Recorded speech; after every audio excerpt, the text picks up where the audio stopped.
Hello सबैजना, नमस्ते। आज म निद्राको बारेमा के कुरा गर्न चाहन्छु।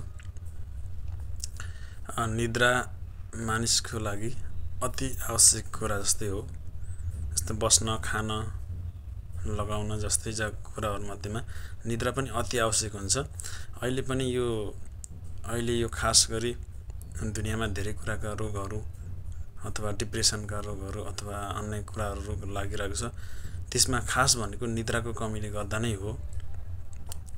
र तपाईहरु बच्चादेखि लिएर अहिले वृद्धावस्थासम्म पुग्दाखेरि मान्छेहरू सुत्ताइमा एकदम कम्ती हुने गर्दाखेरि निद्रा नपुग्ने, मोबाइलमा बढी ध्यान दिनेले गर्दाखेरि यो हाम्रो निद्रामा शरीरमा पर्याप्त मात्रामा निद्रा नभएर मानिसलाई यो डिप्रेसन सम्बन्धी मानसिक सम्बन्धी रोगहरू लाग्ने अथवा अन्य रोगहरू लाग्ने गर्दाखेरि तपाईहरु पर्याप्त मात्रामा सुत्नु होला।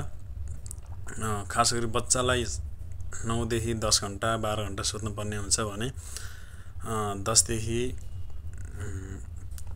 15-16 वर्षका बच्चाहरूलाई 8 देखि 9 घण्टा सुत्नै पर्ने हुन्छ र जो जवान भइसकेका छन् 15 देखि 35-40 वर्षका मानिसहरूलाई 7 देखि 9 घण्टा सुत्नै पर्ने हुन्छ र वृद्धावस्थामा पुगिसकेका व्यक्तिहरूलाई चाहिँ अब अलिकति 9 घण्टा 8 घण्टा त सुत्नै पर्ने हुन्छ, तर पनि त्यति निद्रा हुँदैन, तर सुत्ने कोसिस गर्नुपर्छ।